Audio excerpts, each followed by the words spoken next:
Hello everyone. आज हम लोग चैप्टर नंबर 5 पंचायती राज एक्ट 1947 देखेंगे। और इस चैप्टर में जो चीजें हम देखेंगे मेनली वो किस चीज से कंसर्न रहेंगी। तो वो है, एक तो सबसे पहले गांव फंडिंग है वो, और उससे कंसर्न रहेंगी। और उसके बाद फिर आपका एक्विजिशन ऑफ लैंड है, और फिर प्रॉपर्टी है। तो इन तीन चीजों से आप का जो चैप्टर 5 है वो रिलेट करता है, और ये सब चीज हमको अंदर देखने को मिलेगी। तो स्टार्ट करते हैं। आज के ये सेक्शन 32 है, इससे सेक्शन 32 जो है वो गांव फंड के बारे में बात करता है। तो गांव फंड क्या होता है? ये क्या होता है? ये एक तरीके से फंड होता है, पैसा होता है। और ये आप कह सकते हो किसकी तरह होता है। थोड़ा सा मैं आपको एक फील दे दूं किस तरीके से होता है। ये सेंटर में जो होता है, जो पैसा आता है वो किस अकाउंट में आता है। कहने का मतलब जो आपका रिवेन्यू एंड एक्सपेंडिचर जो होता है सेंट्रल गवर्नमेंट का, तो वो एक अकाउंट से ऑपरेट किया जाता है, उसको कहते हैं कंसोलिडेटेड फंड ऑफ इंडिया। इसी के अलावा एक और अकाउंट भी होता है जिसको कंटिजेंट फंड ऑफ इंडिया भी कहते हैं। लेकिन जब हम सिमिलरिटी देख रहे हैं तो वो कंसोलिडेटेड फंड ऑफ इंडिया, ऐसी स्टेट में कंसोलिडेटेड फंड ऑफ स्टेट, और यहाँ पंचायत लेवल पे क्या, गांव फंड। तो ये ऐसी इस तरीके से सिमिलरिटी है जो अलग अलग लेवल्स पे हम लोग फंड देते हैं। तो ये एक तरीके से जो होता है, ये आपका अकाउंट होता है। अकाउंट जैसे एक आदमी का अकाउंट होता है, एक हम लोगों का बैंक में अकाउंट होता है, ऐसे ही ये अकाउंट होता है जैसे सेंटर का, स्टेट का, और ये क्या, इसका गांव फंड पंचायत का। तो इसी अकाउंट में क्या सारी जो आपके रिवेन्यू, जो भी आप आपने कमाई करी है, वो पैसा आता है क्रेडिट होके। और जो आपके खर्चे हैं वो डेबिट भी इसी से ही होते हैं। तो ब्रॉड हमको इसकी जो है, हमने एक बार चेक कर लिया कि क्या चीज़ है। इसी के बाद हम आगे पढ़ते हैं कि क्या है, ये एक ऑब्लिगेशन है, मैंडेटरी है ये, कि गांव में क्या है, आपका गांव फंड होना चाहिए। देखिए किसी भी डेवलपमेंट के लिए, किसी भी आपको आ, जो कोई भी काम करना होता है, तो उस काम को करने के लिए पैसे की जरूरत होती है। और इस पैसे की जरूरत जो है, बिना पैसे की जरूरत के कोई काम नहीं हो सकता है। तो गांव फंड इसलिए जरूरी होता है, क्यों? क्योंकि प्रियम्बल में लिखा हुआ है डेवलपमेंट करना है पंचायत का। और पंचायत का डेवलपमेंट देखिए, एक कहावत है पुरानी, मनी मेक्स द मेयर को। कहने का मतलब जो मेयर है वो भी तभी काम कर पाएगा जब पैसा होगा, और पैसा ही उसको जो है आगे चलाएगा। तो ऐसे ही पंचायत के लिए भी उसको डेवलपमेंट करना है तो पैसे की जरूरत है। और पैसे कहाँ से आएंगे? पैसे जो है वो गांव फंड में आएंगे। ठीक है, और देखिए आगे क्या लिखा हुआ है। ये पैसा किस लिए इस्तेमाल किया जाएगा? ये पैसा ड्यूटीज एंड ऑब्लिगेशंस जो ग्राम पंचायत के ऊपर होंगी, और ग्राम सभा के ऊपर होंगी, या फिर किसी कमेटी के ऊपर होंगी, तो उन उन चीजों को पूरी करने के लिए ये गांव फंड यूटिलाइज किया जाएगा। और इसी के बाद हम ये देख लेते हैं कि ये जो यूटिलाइज किया जा रहा है इन तीनों के द्वारा, तो अल्टीमेटली क्या, देखिए एक वन वर्ड में अगर जो मैं बात करूँ तो ये actually development of gram panchayat के लिए ही बात करी जा रही है। इसी के बाद हम प्रोवाइजरी देख लेते हैं कि कुछ पैसा जो होता है आपका जो होता है वो किसके एक्चुअली क्या है, सारा ग्राम पंचायत ही नहीं इस्तेमाल कर सकती। ग्राम पंचायत के साथ एक और डेवलपमेंट करने वाली अथॉरिटी होती है, एक और डेवलपमेंट करने वाला एक और ग्राम पंचायत का रूप होता है, वो होता है भूमि प्रबंधक समिति का। ठीक है, तो ये है कि सारा का सारा ग्राम पंचायत पैसा थोड़ा ना इस्तेमाल करेगी। तो जो है कुछ पैसा भूमि प्रबंधक समिति भी इस्तेमाल करेगी। और उसके लिए इन्होंने क्या प्रोविजन कर रखा है, इन्होंने यही बता रखा है कि जो भी सारा पैसा गांव फंड में आता है, ठीक है, किसके तहत? UP Z N N R act के तहत। ठीक है, ये UPZANLR एक्ट के तहत जो भी सारा पैसा आया उसमें से आपको क्या माइनस करना है, उसमें आपको क्या माइनस करना है, कंसोलिडेटेड गांव फंड। ठीक है, ये कंसोलिडेटेड गांव फंड आपको माइनस करना है जो सेक्शन 125A में दे रखा है। उसके बाद फिर इसके बाद जब माइनस आप कर दोगे, फिर अब ये जो बचा हुआ पैसा है, ये जो है ये भूमि प्रबंधक समिति रिक्वायर कर सकती है, मे बी रिक्वायर्ड, वो इस्तेमाल कर सकती है इसको किसके लिए, अपनी ड्यूटीज एंड ऑब्लिगेशन पूरी करने के लिए। और यही क्या है, यही फंड किसको दिया जाएगा, भूमि प्रबंधक समिति को अवेलेबल करा दिया जाएगा। तो कहने का मतलब ये है कि भाई जो सारा का सारा पैसा ग्राम पंचायत को नहीं दिया जा सकता। ग्राम पंचायत का एक दूसरा रूप भी होता है जब वो प्रॉपर्टी को डील कर रही होती है, तो वो जो उसका वो वाला रूप होता है उसमें भी बहुत सारे डेवलपमेंट वर्क्स होते हैं, कुछ ड्यूटीज होती हैं, कुछ ऑब्लिगेशंस होती हैं। तो इस तरीके से जो ये गांव फंड है इसमें से UPZALR का जब हम अमाउंट माइनस कर देते हैं तो जो पैसा बचता है वो उस पे क्या है, भूमि प्रबंधक समिति अपनी ड्यूटीज एंड ऑब्लिगेशन उससे पूरी कर सकती है और वो भूमि प्रबंधक समिति को अवेलेबल कराया जाएगा। इसी के बाद एक और चीज आती है यहीं पे कि आपको requirements of funds, requirement of fund जो है उसको कोई डिस्प्यूट आता है उसमें कि एक जगह एक ग्राम पंचायत कहने लगी कि भाई मुझे फंड्स चाहिए, ठीक है, और इसी तरीके से आपको भूमि प्रबंधक समिति कहने लगे हमें भी फंड्स चाहिए डेवलपमेंट के लिए। जब इस तरीके की डिफरेंस ऑफ ओपिनियन आती है, दोनों जो है वो अपना क्लेम कर रहे होते हैं पैसे पे कि हमको चाहिए डेवलपमेंट के लिए, तो उस सिचुएशन में क्या होता है, ये मैटर जो है इस तरीके का मुद्दा, इस तरीके की इशू किसके पास रेफर कर दी जाएगी, प्रधान के द्वारा प्रिस्क्राइब अथॉरिटी को रेफर कर दी जाएगी। और उसमें क्या जो प्रिस्क्राइब अथॉरिटी का डिसीजन होगा वो आपका बाध्य होगा, वो बाइंडिंग होगा दोनों ही पार्टियों के ऊपर। कहने का मतलब वो ये वाला झगड़ा कि पैसा मुझे चाहिए इसके बारे में डिसीजन प्रिस्क्राइब अथॉरिटी कर देगी और वो भी बाइंडिंग डिसीजन होगा इसका। ठीक है, अब देख लेते हैं कि क्या गांव फंड को क्या क्रेडिट किया जाता है। कहने का मतलब गांव फंड में क्या क्या चीजें आती हैं। तो बड़े आराम से हम लोग ये समझ लेते हैं कि क्या क्या चीजें आती हैं। देखिए ब्रॉडली आपको ये ध्यान रखना चाहिए, याद तो आपको हर एक बारीक चीज नहीं करनी है, लेकिन अगर जो आप ब्रॉडली ध्यान रखेंगे तो इनसे बहुत सारी करेक्टेड चीज आपको आगे पता चल जाती है। तो हम थोड़ा जल्दी जल्दी इसको आगे पढ़ेंगे। जैसे टैक्स से संबंधित प्रोसीड्स होती है वो इसी के पास आएंगे। टैक्स, टैक्स का मतलब क्या है, कुछ टैक्स ऐसे लगाए जाते हैं जो गांव फंड में आते हैं, ठीक है, वो स्टेट के पास नहीं आते, गांव फंड में आते हैं। ऐसे ही क्या है, कुछ पैसा जो स्टेट गवर्नमेंट देती है किसको, पंचायत को। अब आगे भी देखेंगे ऐसे ही हम कुछ पैसा देखेंगे जो जिला पंचायत भी देंगे। अब यहाँ पे थोड़ा डिफरेंस हमको पता होना चाहिए कि ये जो है किस नेचर के पैसे होते हैं, ये ग्रांट है क्या लोन है क्या है। तो यहाँ पे ऐसा कुछ क्लियर नहीं लिखा हुआ।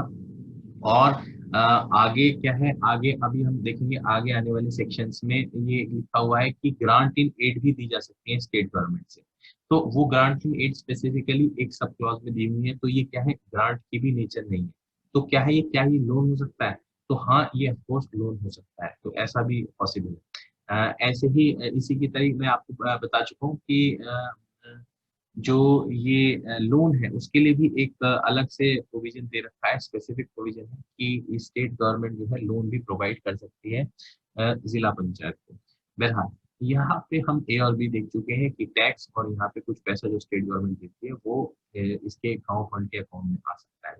इसी के बाद हम देखते हैं जो पहली वाली ग्राम पंचायत इससे पहले होके गई है, ठीक है, यानी जो भी उसमें जो भी सत्ता में थी इससे पहले ग्राम पंचायत, वो उसके पास जो पैसा था, वो जो बैलेंस बचा हुआ है उसका, वो भी इन्हीं के अकाउंट में आ जाएगा। ठीक है, ऐसे कोई कोर्ट ने कोई ऑर्डर कर रखा हो तो वो पैसा भी इसी में आएगा। कोर्ट ने ऑर्डर कैसे कर रखा हो थोड़ा समझ लीजिए। ऐसा हो कि कोई केस चल रहा है, कोई लैंड कब्जा रखा है ग्राम पंचायत का, किसी आदमी ने इलीगल पोजेसर है वो, और वो हार जाता है केस, ठीक है, और तो उस पे डैमेजेस लग जाते हैं या उस पे फाइन लग जाता है, तो वो जब दिया जाएगा ग्राम पंचायत को, तो वो कहाँ, ग्राम पंचायत के गाँव फंड में आएगा, ठीक है, इस तरीके से। फिर सम रिसीव्ड अंडर 104, 104 में सेल प्रोसीड, जो भी क्या कूड़ा करकट जो आपका वहाँ का, जो आपके ग्राम पंचायत में जो भी कूड़ा इकट्ठा होगा, डर्ट होगी, आपका गोबर होगा, उस चीज से बेच के जो पैसा मिलेगा वो भी। रेंट, रेंट जो है, रेंट और अदर प्रोसीड, नाजुल लैंड, नाजुल लैंड से जो भी रेंट आएगा, तो नाजुल लैंड थोड़ा सा समझ लेते हैं एक्चुअली क्या है। ये section 29 of Indian succession act, कुछ इसके बारे में बात करी गई है, एक तो और जगह तो ट्रांसफर ऑफ प्रॉपर्टी में भी बात करी गई है। तो नाजुल लैंड क्या होता है, वो लैंड जो आपका क्या म्यूनिसिपैलिटी से 2 माइल्स की दूरी पे हो, और लगभग क्या है, वो क्या है, स्टेट ने कब्जा लिया, स्टेट उसका कब्जा क्या लिया, स्टेट जो है उसका कोई मालिक ना हो, तो अल्टीमेटली जिस चीज का कोई मालिक नहीं होता, स्टेट उसकी मालिक होती है, तो ऐसा एस्चीट करके जो लैंड इनके पास आता है उसको नाजुल लैंड कहते हैं। तो नाजुल लैंड को अगर जो ऐसा जिसका कोई मालिक नहीं है, उसको किराए विराए पे उठाया, अंदर प्रोसीड उसको उस पे से कुछ बेच बाच के कमाया, तो वो भी गाँव फंड में ही जाता है, ठीक है। सम कंट्रीब्यूटेड बाय जिला पंचायत, ऊपर ही समझा दिया था, जैसे आके स्टेट गवर्नमेंट ने तो दिया ही है, ये जिला पंचायत भी देती है पैसा, तो ये ऊपर स्टेट गवर्नमेंट की तरह ही हो गया। जैसे मैंने एक बार ये देख लेते हैं, स्टेट गवर्नमेंट को भी इधर इसको हाईलाइट कर लेते हैं। ये इम्पोर्टेंट है, ये ध्यान रखिएगा कि पैसा जिला पंचायत के द्वारा भी होता है, लेकिन कभी भी क्षेत्र पंचायत, बीच वाली पंचायत के द्वारा, जो बीच थ्री टायर सिस्टम है, बीच वाली पंचायत के द्वारा कोई कंट्रीब्यूशन नहीं होता। उसी के बाद है लोन और गिफ्ट, ये मैंने आपको बताया कि ये क्या है, इन नेचर ऑफ, ये जो आपके जिला पंचायत और स्टेट गवर्नमेंट दिया है, क्या ये लोन है, तो ना ये लोन है ना ये गिफ्ट है, एक्चुअली इसकी नेचर हमको पता नहीं, क्योंकि देखिए सब क्लॉज आई में लिखा हुआ है स्पेशली कि लोन किस क्लॉज में दिया जाएगा, लोन और गिफ्ट, और ग्रांट इन एड जो लिखा हुआ है वो ये एल क्लॉज में दिया हुआ है, ग्रांट इन एड, तो ये किस नेचर का है एक्चुअली हमको पता नहीं, लेकिन फिर भी हम ध्यान रखेंगे कि हाँ, जिला पंचायत और ये स्टेट गवर्नमेंट जो है दोनों कुछ ना कुछ पैसे दे सकते हैं, इसके अलावा लोन और गिफ्ट भी दिए जा सकते हैं, इसी के अलावा एल में ग्रांटिंग एड भी दी जा सकती है, ठीक है। ऐसे ही क्या होगा, स्टेट गवर्नमेंट कुछ सम्स जो है स्पेशली असाइन कर देगी, असाइन, देखिए असाइन, कंट्रीब्यूशन करना कंट्रीब्यूशन करना जो है वो जो है वो अलग चीज हो गई, और असाइन करना वो अलग चीज हो गई। असाइन करना मतलब कि एक टैक्स जो है उसमें से 100 रुपए आए, तो 100 रुपए में से 40 रुपए असाइन, कि भाई ये तो किसको, पंचायत को जाएंगे, और 60 रुपए अपने आप को, तो इस तरीके से असाइनमेंट भी हो सकता है, और असाइनमेंट क्या होता है, कंट्रीब्यूशन से अलग होता है, ठीक है। फिर देख लेते हैं कि कोई इंडिविजुअल कॉरपोरेशन या स्टेट गवर्नमेंट कोई इसको पैसा देती है, किसको, ये ग्राम पंचायत को, तो भी आपका वो गांव फंड में ही जाएगा, तो ये इम्पोर्टेंट है, कुछ यहाँ पे थोड़ी सी ये अलग सी चीज है। इंडिविजुअल और कॉरपोरेशन, कहने का मतलब क्या, इंडिविजुअल और कॉरपोरेशन भी दे सकते हैं, तो बिल्कुल दे सकते हैं। किस तरीके से दे सकते हैं मैं आपको समझाता हूँ। ऐसा हो सकता है इंडिविजुअल कोई गांव का बड़ा बूढ़ा था, और वो ट्रस्ट करके, उसने ट्रस्ट कर दिया, उसने एक जमीन थी 400-500 बीघा, और उसने अपने जमीन को गांव के नाम पे क्या कर दिया, गांव को ट्रस्टी बना दिया और बेनिफिशियरी भी बना दिया। तो इस तरीके से क्या है, जो पैसा उस जमीन से आता है वो किसके, ग्राम पंचायत के गांव फंड में आएगा, तो ये ऐसे इंडिविजुअल भी कर सकता है, कॉर्पोरेशन भी कर सकता है। ऐसे जो आखिरी में मैंने आपको बताई दिया है, ग्रांटिंग एड्स जो दी जाएंगी, और ये किसके द्वारा दी जाती है, स्टेट के द्वारा दी जाती है, और कोई नहीं, ग्रांटिंग एड जो है स्टेट ही देती है। इसी के बाद nothing shall affect any obligation from trust legal import, इसका बाद क्या है आपका, इसी में देखो जैसे मैंने ऊपर एग्जांपल दिया था, थोड़ा सा इससे रिलेट कर जाता है। किसी ग्राम आदमी ने क्या, एक मरा, उसके कोई बच्चे अच्छे नहीं थे, उसने ट्रस्ट कर दिया ग्राम पंचायत को और बेनिफिशियरी बना दिया, तो इस तरीके की अगर जो चीजें करी गई हैं, तो उस सिचुएशन में भी क्या है, उस ट्रस्ट का जो पैसा वैसा आएगा, वो ड्यूटी तो मतलब उसकी एज अ ट्रस्टी, ग्राम पंचायत एज अ ट्रस्टी तो उसकी ड्यूटी होगी, और एज अ बेनिफिशियरी उसकी राइट होगी। कहने का मतलब जो ऊपर हमने सारे देखे कि गांव फंड में जो पैसा आएगा ट्रस्ट का, तो वो क्या है, वो उसकी एक राइट होगी, ठीक है। लेकिन यहाँ क्या बात कर रखा है, यहाँ जब ग्राम पंचायत सब क्लॉज 3 में बात कर रखी है, तो यहाँ पे ये है, यहाँ एक ड्यूटी की बात कर रखी है कि यहाँ पे क्या है, अगर ट्रस्ट बनाई गई है और ग्राम पंचायत को ट्रस्टी बना दिया गया, तो उसकी एक ड्यूटी है, ऑब्लिगेशन है कि वो लीगली जो भी ट्रस्ट में कहा गया वो करे, ठीक है। इसी तरीके से आपका जो पैसा है, ये पैसा निकाला कैसे जाएगा, अभी तो क्रेडिट हो रहा है, अभी तो अकाउंट में, ये एक अकाउंट है जिसमें पैसा आ रहा है, तो ये तो मैंने आपको बता दिया कि हाँ रिवेन्यू रिसोर्सेज हैं ये, जहां से कहां से पैसा आ रहा है। अब क्या है, ये खर्च कैसे किया जाएगा, इसको सब क्लॉज 4 बताता है कि कोई भी मनी जो विड्रॉ किया जाएगा वो किसके द्वारा, प्रधान और सेक्रेटरी के सिग्नेचर के द्वारा किया जाएगा, ठीक है, जॉइंटली किया जाएगा। देखिए अब यहाँ पे क्या है, क्या है, सारी अथॉरिटी प्रधान के हाथ में नहीं दे रखी है, ये क्या है आपके सेक्रेटरी के हाथ में भी दे रखी है। क्यों, ये सेक्रेटरी एक इम्पॉर्टेंट आदमी है जिसके बिना काम नहीं हो सकता, स्पेशली भूमि प्रबंधक समिति का सेक्रेटरी। ग्राम पंचायत का भी सेक्रेटरी होता है, लेकिन वो क्या होता है, अमंगेस्ट उनके बीच में से ही मेंबर्स में से वो इलेक्ट होता है। लेकिन ये जो भूमि प्रबंधक समिति का सेक्रेटरी होता है, इसको कौन, ये गवर्नमेंट अपॉइंट करती है, और किस में से करती है, ये लेखपाल होता है उसको अपॉइंट करती है। तो इनके ऊपर बड़ी जिम्मेदारी होती है, क्योंकि ये पब्लिक सर्वेंट्स होते हैं, गवर्नमेंट के सर्वेंट्स होते हैं, ये इनके ऊपर जिम्मेदारी है कि भाई प्रधान तो 5 साल बाद इलेक्ट होकर चला जाएगा, लेकिन सेक्रेटरी वहां बना रहेगा, सेक्रेटरी जो है गवर्नमेंट सर्वेंट है, तो इनके ऊपर एक जिम्मेदारी ज्यादा बड़ी होती है। तो पैसा जो खर्च करना होता है वो बड़ा समझ के करना होता है, ये नहीं कि प्रधान ने जो कहा वैसा किया, नहीं, जो एक्चुअली करेक्ट होगा उसको उस तरीके से जो है आपको ये पैसा खर्च होगा, ना कि प्रधान के कहने से सिर्फ, ठीक है। तो ये जो है सेक्रेटरी साहब की बहुत सेव होती है इनके सिग्नेचर के बिना। प्रधान का तो ऑफ कोर्स हमें लगता है कि प्रधान कर सकता है, लेकिन अकेला नहीं कर सकता, सिग्नेचर सेक्रेटरी के लिए भी चाहिए होते हैं चेक पे, जैसे जब इस सेविंग अकाउंट में से, गांव फंड के अकाउंट में से पैसे निकाल रहे हैं।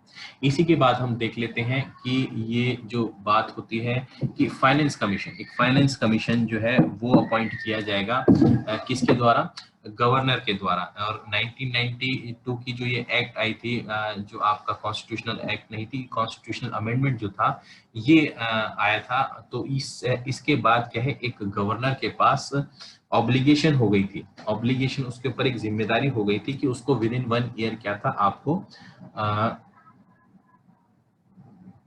विद इन 1 ईयर आपको ये बनाना था फाइनेंस कमीशन, ठीक है।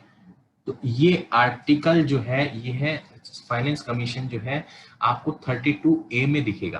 तो ये फाइनेंस कमीशन जो है वहां, ये वाला फाइनेंस कमीशन जो है ये आपका पंचायत का,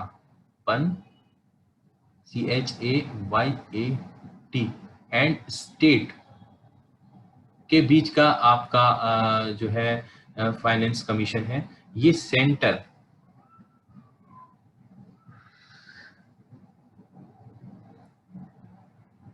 ये सेंटर एंड स्टेट के बीच का फाइनेंस कमीशन है। ये बहुत इंपॉर्टेंट चीज है, इसको हम लोग समझ नहीं पाते हैं, तो इसको थोड़ा सा ध्यान रखिए कि फाइनेंस कमीशन 2 होते हैं, एक सेंट्रल लेवल पे होता है और एक स्टेट लेवल पे होता है। तो जो सेंट्रल लेवल पे होता है वो आर्टिकल 280 में है, ठीक है, लेकिन जो स्टेट का फाइनेंस कमीशन है वो सेक्शन 28A के तहत है। और ये जो फाइनेंस कमीशन बनाया जाता है ये गवर्नर के द्वारा बनाया जाता है, और ये क्या है, एक ऑब्लिगेशन इसके ऊपर दे दी गई थी कि विद इन 1 ईयर, आप जिस दिन भी जब भी कॉन्स्टिट्यूशनल अमेंडमेंट आएगा तो आप विद इन 1 ईयर इसको क्या है, अमली जामा, इसको आप इम्प्लीमेंट कर देंगे और फाइनेंस कमीशन अपॉइंट करेंगे। मैंने आपको पहले जैसे हिस्ट्री बता रखी है, थोड़ा सा हिस्टोरिकल बैकग्राउंड में चले जाएं कि ये फाइनेंस कमीशन बनाना क्यों जरूरी हुआ। एक्चुअली क्या थी, पहले स्टेट्स जो है अपनी पावर्स भी शेयर नहीं करना चाहती थी इस कॉन्स्टिट्यूशनल अमेंडमेंट से पहले, और फंड्स को भी शेयर नहीं करना चाहती थी।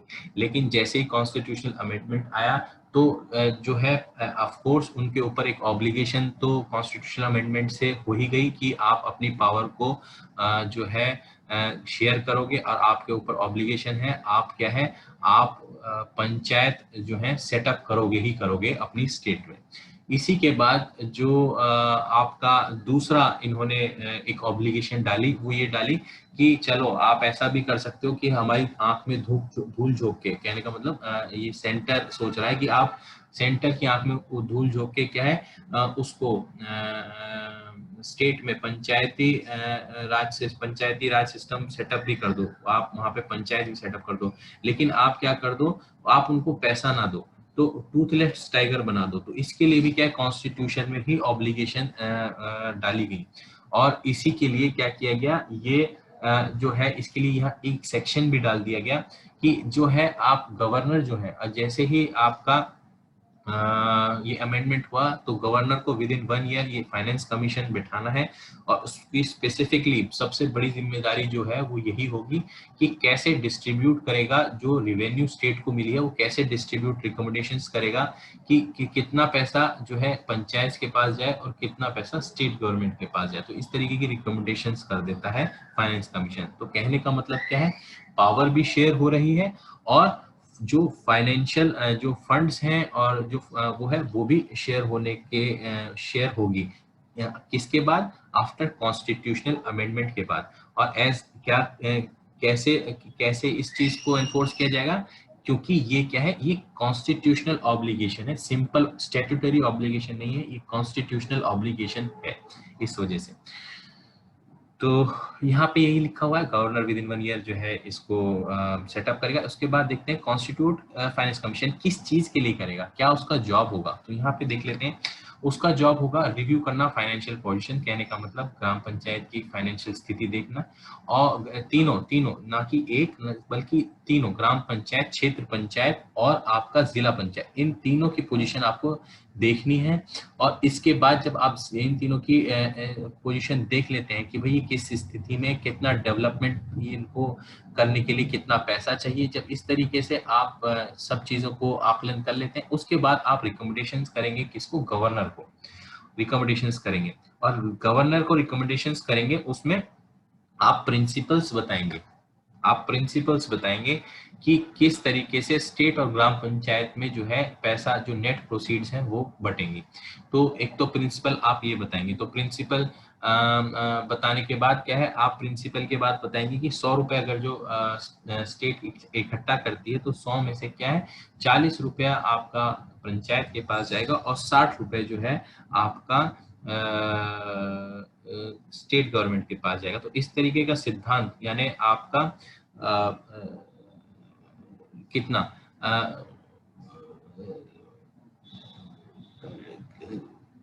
60% इज टू 40% के रेशियो में आपका ये प्रिंसिपल बना के रिकमेंड करेगा। इसी के बाद जब प्रिंसिपल रिकमेंड कर देगा, फिर बताएगा कि ये एक्चुअली क्या है, ये 100 रुपए में से 60 रुपए वहां जाने हैं इन तीनों पंचायत में, और क्या 40 रुपए जाने, ये 60 रुपए जाने हैं स्टेट में, और बाकी 40 रुपए जाने हैं स्टेट्स में, पंचायत में।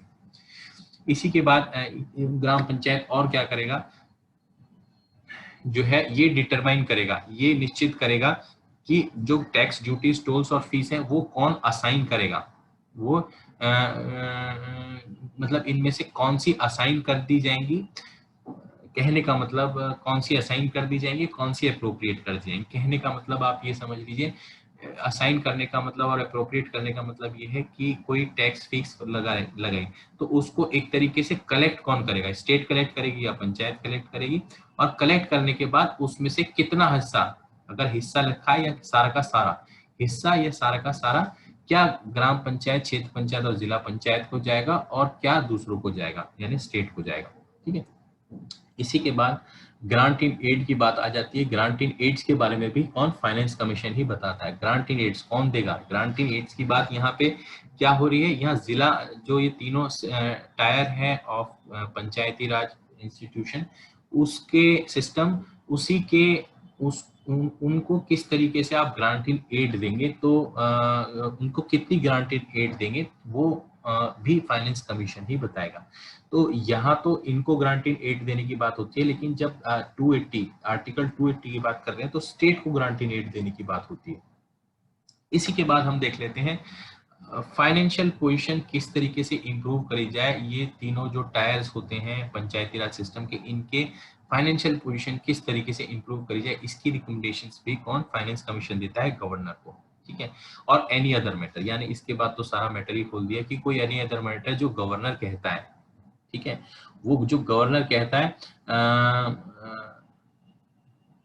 वो भी इनको क्या है, उसके ऊपर भी रिकमेंडेशन देनी है, ठीक है।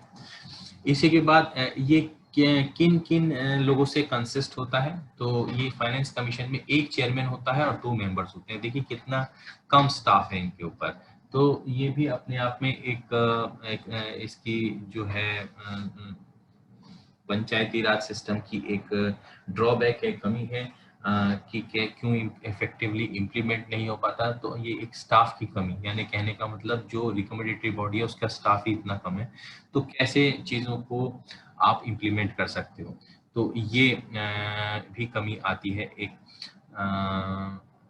ये भी एक कमी होती है पंचायती राज सिस्टम किस क्यों नहीं इम्प्लीमेंट होता। और उनकी क्वालिफिकेशंस क्या होंगी चेयरमैन और 2 पर्सन्स की, वो यहाँ पे को जैसे प्रिस्क्राइब कर रखी हूँ इस तरीके की ये क्वालिफिकेशंस होनी चाहिए। इसी तरीके से अपने वर्किंग का जो प्रोसीजर डिटरमाइन करता है वो खुद फाइनेंस कमीशन ही करता है, तो कोई और नहीं करता इसको, अपने प्रोसीजर को, ये जो फाइनेंस कमीशन कैसे काम करेगा ये जो है ये फाइनेंस कमीशन खुद ही करता है, ठीक है। के बाद आता है कि जो ये चेयरमैन और मेंबर अगर रिजाइन करना चाहें तो कब कर सकते हैं, कैसे कर सकते हैं, तो चेयरमैन और मेंबर जो रिजाइन करते हैं वो इन राइटिंग गवर्नर को लिख के देते हैं कि साहब हमने रिजाइन कर दिया है, और उसी के बाद क्या है आपका तुरंत प्रभाव से जो है क्या ये इनका रेजिग्नेशन एक्सेप्ट होता है, तो नहीं, ये तुरंत प्रभाव से इनका रेजिग्नेशन एक्सेप्ट नहीं होता, इनको तब तक काम करना होता है जब तक नेक्स्ट चेयरमैन और मेंबर नहीं आ जाता। तो इसकी पोजीशन कैसे डिफरेंट है, देखिए मैं आपको एक कंपैरेटिव, आपको एक थोड़ा सा आइडिया दे दूं। जब प्रधान और मेंबर रेजिग्नेशन देते हैं, जो भी उनकी अथॉरिटी जिसको भी उनको देना है, उस सिचुएशन में क्या होता है, वो इमीडिएट इफेक्ट से जैसी रेजिग्नेशन दिया तभी क्या है उनका ऑफिस वेकेट हो जाता है, लेकिन यहाँ पे इमीडिएट वेकेट नहीं होता ऑफिस, ये तब तक काम करना पड़ता है इनको तब तक कि नया नेक्स्ट आदमी कोई पोजीशन को ले ना ले, तो थोड़ी सी आप ये कंपेरेटिवली डिफरेंस ध्यान रखें। इसी में यहाँ पे भी ये सब क्लॉज 2 जो है, जो इसका कंपोजिशन है, इसको मैं थोड़ा कंपेरेटिवली आपको डिस्कस कर दूं, थोड़ा रिवाइज करा दूं। जैसे फाइनेंस कमीशन है, इसमें चेयरमैन और 2 मेंबर्स होते हैं, तो मैंने एक सेक्शन आपको पहले कराया है, उसमें क्या है कमिटीज होती हैं, तो कमिटीज में आप अगर कंपोजिशन रिकॉल कर सकें तो क्या होता है, तो कंपोजिशन में भी क्या होता है, चेयरमैन होता है और 6 मेंबर्स होते हैं, याद कर सकें सेक्शन 29 था, तो उसमें जो है चेयरमैन और 6 मेंबर्स होते हैं, और वो कमेटी होती है और उसमें रिजर्वेशन भी होता है, लेकिन यहाँ पे क्या है, एक तो मेंबर्स भी कम है, 2 मेंबर्स हैं, और उसके बाद यहाँ पे क्या है, रिजर्वेशन भी नहीं है, तो ये थोड़ा सा डिफरेंस एक रिवाइज कराने के लिए मैंने आपको इधर करा दिया है। इसी के बाद क्या होता है ये बता रखा है कि जैसे रिजाइन कर दिया चेयरमैन और मेंबर ने, तो नेक्स्ट जो उसके बाद जो भी चेयरमैन और मेंबर अपॉइंट होगा वो उसका टेन्योर कितना होगा, तो टेन्योर जो है उसका कितना होगा, तो रिमाइंडर, जैसे कि आपका डिसॉल्व पंचायत में जो आपका टेन्योर होता है नई पंचायत का, मैं रिवीजन करा रहा हूँ, ध्यान रिकॉल करिए कि जो रिमाइंडर पीरियड होता है पंचायत का, वो उतना सर्व करता है जो नई पंचायत आती है, तो वो पूरा 5 साल नहीं करती है। तो यहाँ पे भी सेम वही पोजीशन है कि जब कोई ऐसी कैजुअल वैकेंसी आएगी, चेयरमैन और मेंबर ने कोई रिजाइन कर दिया है, उस सिचुएशन में जो नया चेयरमैन और मेंबर आएगा वो जो उसकी टर्म होगी वो सिर्फ उतनी होगी जितना उस पहले वाले की टर्म बची हुई है। सोचिए 5 साल में अगर जो 5 साल इनका कार्यकाल था पूरा, और 3 साल में क्या है चेयरमैन या मेंबर ने रिजाइन कर दिया, तो जो नया चेयरमैन और मेंबर आएगा उसकी टर्म सिर्फ 2 साल होगी, ठीक है। तो इस तरीके से ये ध्यान रखिए। फिर इसके बाद क्या होगी, पावर्स क्या होती हैं फाइनेंस कमीशन की, ये ध्यान रखिएगा। फाइनेंस कमीशन की पावर्स होती हैं तो वो कॉल कर सकता है रिकॉर्ड्स, देखिए फाइनेंस कमीशन को रिकमेंडेशन देनी होती है कितना पैसा चाहिए, पंचायत को मेनली, तो ये रिकमेंडेशन वो देता है स्टेट और किसके बारे में, स्टेट और पंचायत के बीच में कैसे डिस्ट्रीब्यूशन होंगे आपका टैक्स वगैरह जो भी आपके पैसे हैं। तो उसके लिए क्या बहुत सारे डॉक्यूमेंट्स इसको देखने पड़ेंगे। अब डॉक्यूमेंट्स ये देखना चाहेगा और ऑफिसर्स या जो भी जिनके पास वो डॉक्यूमेंट्स हैं वो भेजेंगे नहीं, तो बड़ी दिक्कत हो जाती है। तो वो पहली बात तो डॉक्यूमेंट्स देखने के लिए पावर होनी चाहिए कि कॉल कर सकता है वो रिकॉर्ड्स, यहाँ पे ये पावर दे दी गई। लेकिन अगर फिर भी जिसके पास रिकॉर्ड्स है वो रिकॉर्ड्स नहीं भेजता है तो फिर वो सम्मन कर सकता है उनको, और सम्मन करके वो क्या है उनको कह सकता है कि प्रोड्यूस करिए आप अपने रिकॉर्ड्स और एविडेंस, अगर जो उसको एविडेंस की भी जरूरत पड़ती तो इवन एविडेंस की भी उनसे सम्मन कह सकता है, दे सकता है कि एविडेंस भी दीजिए आप। और सच अदर पावर्स कहने का मतलब उसको और भी पावर्स दी जा सकती हैं एज मे प्रिस्क्राइब, यानी ये खोल दिया है एक बहुत, इसका एक्सटेंट बढ़ा दिया है कि और जैसी पावर्स उसको प्रिस्क्राइब करी जाए। इसी की बात है, ये भी बहुत इंपॉर्टेंट चीज है कि जो ये रिकमेंडेशंस देता है, तो गवर्नर को रिकमेंडेशंस तो दे दी ठीक है, लेकिन इसके साथ रिकमेंडेशंस के साथ इसको क्या है एक एक्सप्लेनेटरी नोट भी देना पड़ता है। एक्सप्लेनेटरी नोट कहने का मतलब कि देखिए ये एक रिकमेंडेशन दी कि भाई 100 रुपए में से क्या 60 रुपए आपके स्टेट को जाएंगे और 40 रुपए आपको पंचायत को दिए जाएंगे। अब इसी के बाद जब ये कह देता है तो ये कह दिया, लेकिन किस बेसिस पे इसने ये कहा, तो ये अपने आप को इसको एक्सप्लेन भी करना होगा। तो ये बताएगा ये जो 40 रुपए पंचायत को दिए जा रहे हैं, इसमें ये लोग इनको क्या करना है, एक जो है ब्रिज बनाना है, एक आपको शमशान घाट बनाना है, सड़कें रिपेयर करनी है, तो उसको पूरा एक्सप्लेन करेगा। एक्चुअली क्या होता है, ये एक्सप्लेन इस वजह से करना होता है क्योंकि यही चीज जो है गवर्नर जो क्या है, गवर्नर तो कोई अप्रूविंग अथॉरिटी नहीं है, वो तो ये नहीं कहेगा कि हाँ जो फाइनेंस कमीशन ने कहा 100 रुपए में 60 स्टेट गवर्नमेंट को जाएंगे और 40 पंचायत को जाएंगे, तो ये इस चीज को अप्रूव करने वाला कि हाँ ये बिल्कुल ठीक कह रहा है, हाँ इतने पैसे बांट दी जाएंगे, तो ये नहीं होता अथॉरिटी। अथॉरिटी कौन होती है, हाउस ऑफ स्टेट लेजिस्लेचर। तो इसीलिए क्या होता है, ये जो सब चीजें होती हैं एक्सप्लेनेटरी नोट और रिकमेंडेशन, ये दोनों की दोनों जो है ये गवर्नर क्या करते हैं, गवर्नर साहब जाके हाउस ऑफ लेजिस्लेचर में रख देते हैं कि भाई देखिए ये रिकमेंडेशन दिए, अब आपको क्या है मेजोरिटी से इसको पास करना है। आपको ठीक लगता है तो आप मेजोरिटी से अपने बजट सेशन में आप जैसे भी करते होंगे आप उसको पास कर दीजिए, नहीं तो ये टर्न डाउन हो जाएगा, ये प्रपोजल कम हो जाएगा, इसको आप कम कर सकते हैं, 60-40 की जगह आप 60-30 कर सकते हैं, जो भी करना चाहे स्टेट लेजिस्लेचर वो उसके हाथ में होता है। तो ये दोनों इम्पोर्टेंट जो है सेक्शंस हैं, सेक्शन 30 जो ये 1 है और ये सेक्शन 32 भी, तो ये बहुत इम्पोर्टेंट है मीन्स के पॉइंट ऑफ व्यू से। इसको अच्छी तरीके से देखना। 32 और 32A, ये जो गांव फंड है और आपका फाइनेंस कमीशन है, ये बहुत इंपॉर्टेंट सेक्शन है मेंस के पॉइंट ऑफ व्यू से। इसी के बाद हम देख लेते हैं पावर टू एक्वायर लैंड, ठीक है। अब ये क्या है, एक इन्होंने प्रोसीजर दे रखा है। देखिए क्या हुआ, आपको ग्राम पंचायत को क्या करना है, कोई लैंड चाहिए, ठीक है, लैंड चाहिए ग्राम पंचायत को, तो वो क्या करेगा, वो या बहुत सारी ग्राम पंचायत एक साथ हैं उनको लैंड चाहिए, तो वो उनका सबसे पहला स्टेप क्या होगा, पहला स्टेप क्या होगा कि वो मतलब किस लिए चाहिए, पहले ये भी थोड़ा समझ में आना चाहिए। भाई कोई ऐसा काम है, कोई आपको वहाँ पे कम्युनिटी हॉल बनाना है जहाँ पे शादियां होती हैं, गांव के जो बच्चे होते हैं उनकी शादियां होती है, कम्युनिटी हॉल के लिए जगह चाहिए, जगह सड़क पे चाहिए, ऑन रोड चाहिए। अब सड़क पे कोई खाली लैंड है नहीं, और सड़क पे जिसका लैंड है वो ओनर है, प्राइवेट ओनर है कोई। अब क्या हुआ, अब ऑब्लिगेशन इनके ऊपर जिम्मेदारी है कि कम्युनिटी हॉल बनाना है, और अब क्या है इनके पास कोई लैंड भी नहीं है, तो ये पहले क्या करेंगे, पहले ग्राम पंचायत अप्रोच करेगी उस ओनर के पास, प्राइवेट नेगोशिएशन, ये इंपॉर्टेंट वर्ड है कि प्राइवेट नेगोशिएशन, कहेंगे भैया आप अपना लैंड बेच दो, आपकी लैंड की कीमत 1 करोड़ रुपए है, 1 बीघे की, आप बेच दो। तो वो आदमी कहता है नहीं मैं तो नहीं बेचता, मैं तो मेरी लैंड के जो है 3 करोड़ रुपए हैं, मैं तो 3 करोड़ रुपए से कम नहीं बेचूंगा। तो ये प्राइवेट नेगोशिएशन क्या फेल हो जाएगा, भाई इतनी ज्यादा अमाउंट ग्राम पंचायत के पास नहीं है, 1 करोड़ तक दे सकती थी वो। तो फिर उसके बाद क्या हुआ, जब क्योंकि भाई अब क्या है आपको कम्युनिटी हॉल भी बनाना है, इसके बाद प्रोसीजर में क्या होगा, प्राइवेट नेगोशिएशन करी, इसके बाद क्या होगा, अब जब इस चीज से फेल हो जाएंगे, नहीं प्राइवेट नेगोशिएशन सक्सेसफुल हो गई, तो अब क्या है एप्लीकेशन करेंगे वो किसको, कलेक्टर को, ठीक है।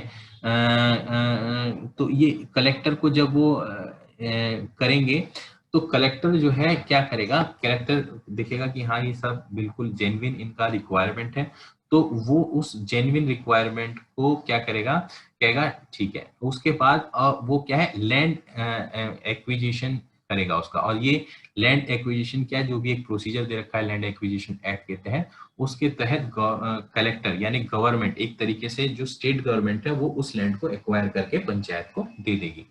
अब क्या है, एक्वायर करने में क्या होगा, आपको पता होता है एक्वायर करने में एक अमाउंट दे दिया जाता है। अब जैसे ये प्राइवेट नेगोशिएटर 1 करोड़ की जमीन के 3 करोड़ मांग रहा था, तो यहीं पे क्या होता है, जमीन जो है वो कलेक्टर जब एक्वायर करेगा तो वहां का पूरा उस एरिया की पूरी जांच पड़ताल करेगा, और जो भी अप्रोप्रिएट रेट होंगे, सोचिए वहां का जो रेट है एक्चुअली 1.5 करोड़ है, तो वो जो भी वहां का जो भी एक्चुअल रेट है 1.5 करोड़, उसमें उसको लैंड को खरीद के उसको दे देगा। तो ये क्या है, जो बहुत ज्यादा पैसा हाइप करके प्राइवेट आदमी ने बताया था, उस चीज को जो है इस उस गलत जो मांग करी गई थी प्राइवेट ओनर के द्वारा, उसको कम करके एक्चुअली जो वहां का लैंड का प्राइस है वो दिलवा देता है ये कलेक्टर, उस लैंड को दिलवा देता है उस तरीके से। ठीक है। अब यहाँ पे लैंड की डेफिनेशन दी गई है, एक्सप्लेनेशन। देखिए लैंड जो है ये बिल्कुल ऐसे डिफाइन कर रखा है जैसे ट्रांसफर ऑफ प्रॉपर्टी। ठीक है। तो benefits arising out of land, तो लैंड इंक्लूड्स, देखिए लैंड में क्या होता है, लैंड में जो होता है आपका लैंड में, अब ये benefits arising out of land थोड़ा सा आपको पीछे रिकॉल करा देता हूँ, लेकिन आपको उसके लिए ट्रांसफर ऑफ प्रॉपर्टी पता होना जरूरी है। Benefits arising out of land, तो बेनिफिट्स सिर्फ एक सॉलिड टुकड़ा नहीं, एक बेनिफिट्स भी हो सकते हैं, एक आपकी राइट भी हो सकती है, जैसे ईजमेंटरी राइट, तो ये भी लैंड ही कहलाएगा, एक तरीके से लैंड ही कहलाएगी ये चीज भी। तो ये बेनिफिट्स जो है वो भी क्या है, लैंड ही कहलाएंगे। ऐसी थिंग्स अटैच टू अर्थ, जो चीजें हैं अटैच टू अर्थ, ठीक है, जो अटैच टू अर्थ हैं वही जो है लैंड कहलाएंगी आपकी। ठीक है, जो लैंड से अटैच्ड है। ठीक है। इसी तरीके से अब परमानेंटली फास्टेड, अब आपका घर बना हुआ है, जो घर में क्या है, ये आपकी खिड़कियां दरवाजे वगैरह लगे हुए हैं, ये परमानेंटली फास्टेड है, लेकिन बिजली की जो फिटिंग्स लगी हुई है परमानेंटली फास्टेड नहीं, तो ये लैंड नहीं कहलाएंगी। और एनीथिंग अटैच टू अर्थ, या ये बिल्कुल जनरल सी भाषा कर दी, कोई भी चीज जो लैंड से अटैच्ड हो वो भी लैंड ही कहलाएगी। तो कहने का मतलब ये पंचायत वाले, ग्राम पंचायत वाले, ये सारी चीजें जो हैं या तो प्राइवेट नेगोशिएशन से ले सकते हैं प्राइवेट ओनर से, या कलेक्टर को क्या कर सकते हैं, रिक्वेस्ट कर सकते हैं कि ये एक्वायर कर ली जाए।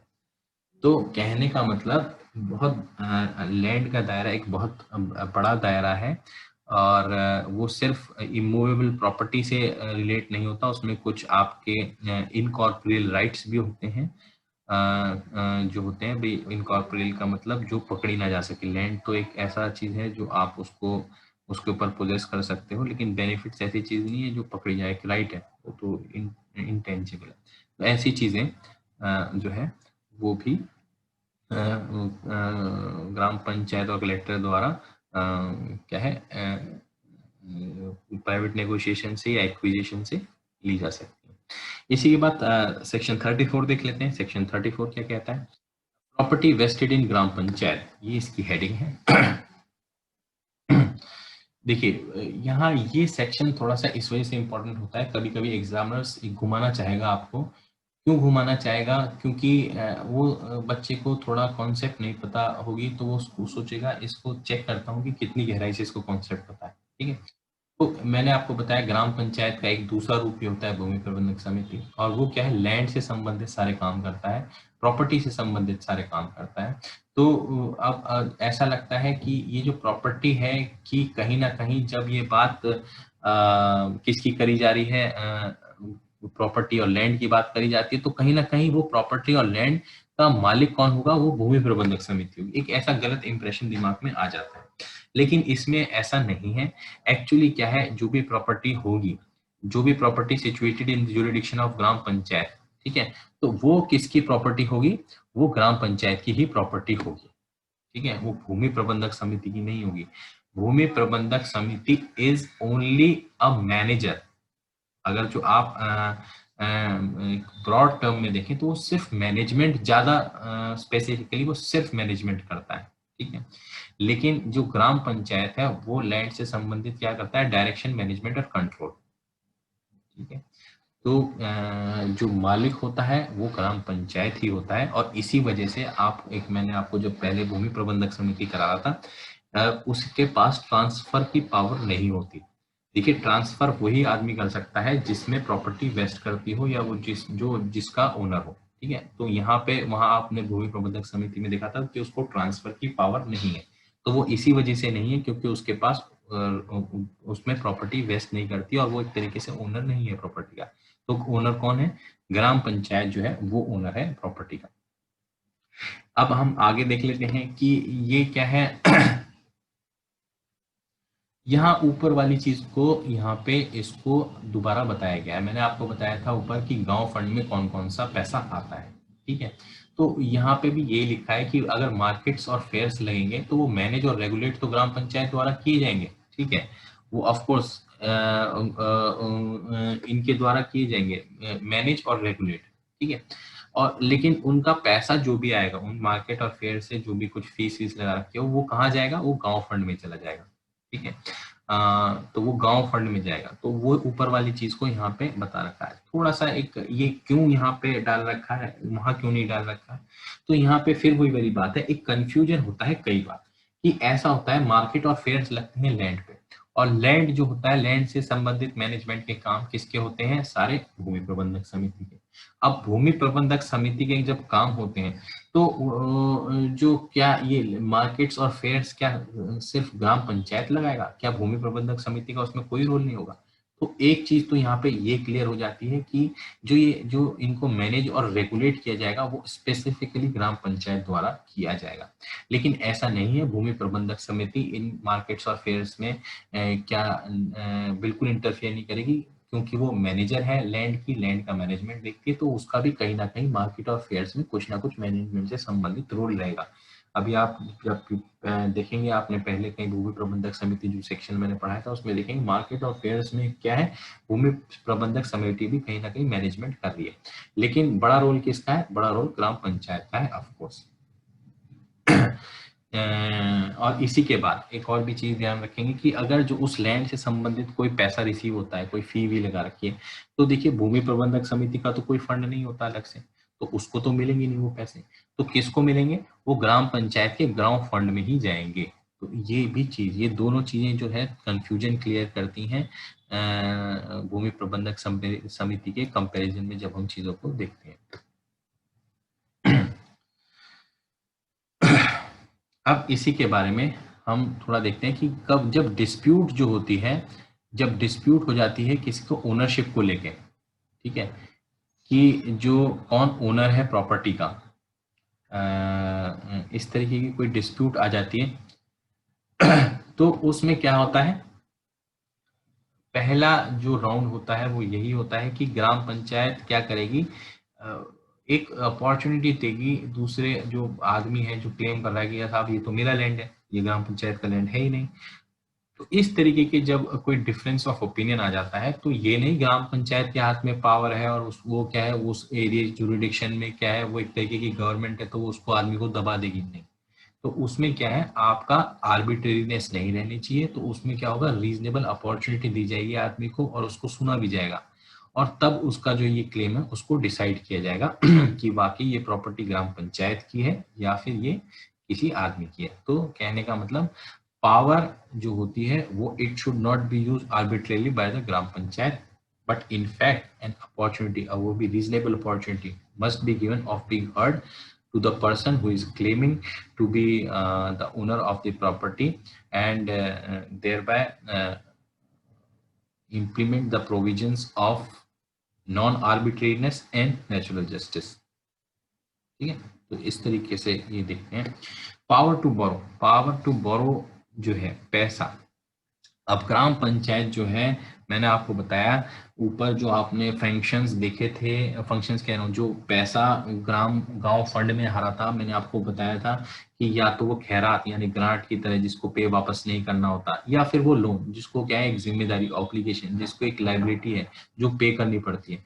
तो चाहे तो बहुत सारे माध्यम हैं जिनमें से जिसमें उसको कंट्रीब्यूशन के तहत यानी स्टेट गवर्नमेंट या जिला पंचायत ने कंट्रीब्यूट कर दिया, या फिर कहते हैं क्या किया ग्रांटी नहीं दे दी स्टेट गवर्नमेंट ने। तो इस तरीके के काम जब इस तरीके से पैसे मिल सकते हैं ग्राम पंचायत को। लेकिन एक और भी यहाँ पावर होती है ग्राम पंचायत के पास कि वो क्या है एक अपना एक जाके क्या लोन की तरह पैसे मांगे, बोरो कर सके। बोरो का मतलब लाइबिलिटी है, उसको वापस देने पड़ेंगे। तो ग्राम पंचायत जो है किस किस से पैसे ले सकती है, आपको ये समझ में आना चाहिए कि देखिए स्टेट गवर्नमेंट से तो ऑफ कोर्स बोरो कर ही सकती है। प्रिस्क्राइब्ड अथॉरिटी, अब आप क्या है विद प्रायर सैंक्शन, आपको प्रायर सैंक्शन और प्रिस्क्राइब्ड अथॉरिटी से, ठीक है, किस किस से ले सकती है, किसी फाइनेंशियल कॉर्पोरेशन से ले सकती है जो लॉ से बनाई गई हो, किसी शेड्यूल्ड बैंक से ले सकती है, उत्तर प्रदेश कोऑपरेटिव बैंक से ले सकती है, डिस्ट्रिक्ट कोऑपरेटिव बैंक से ले सकती है, और किसी और पंचायत से ले सकती है। ठीक है, तो क्या ये प्राइवेट लेंडर से ले सकती है? कहने का मतलब प्राइवेट कोई आपका जो जो सूदखोर सूदखोर एक कोई एक इंसान है गांव में और वो ब्याज पे पैसे देता है, तो क्या उससे ले सकती है ग्राम पंचायत पैसे? नहीं, नहीं ले सकती। तो ये ध्यान रखिएगा। तो जब भी इसको पैसे इन सब ये जो एक पूरा एक 4-5 जो ये इंस्टीट्यूशंस हैं इनका एक पूरा लिस्ट दे रखी है, इन इंस्टीट्यूशन से ही ले सकती है। वो भी क्या है जब प्रायर सैंक्शन होगी प्रिस्क्राइब्ड अथॉरिटी की तभी। और ये नहीं कि भाई ग्राम पंचायत एक तरीके की गवर्नमेंट है तो क्या है ये कहेगी भाई पैसे दे दो बस हमें, और हम और कोई आपका कोलेटरल यानी कोई गिरवी चीज नहीं रखेंगे, ऐसा नहीं है।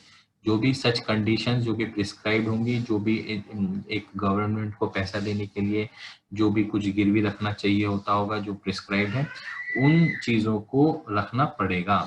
ये नहीं है गवर्नमेंट है तो इनसे कुछ गिरवी नहीं रखवाया जाएगा, तो वो भी चीजें फॉलो करनी पड़ेगी। ठीक है, फिर आपका देख लेते हैं कि आज आज इतना ही करते हैं। सेक्शन 36 तक हम लोग कंप्लीट कर चुके हैं। तो for today thank you and have a nice day.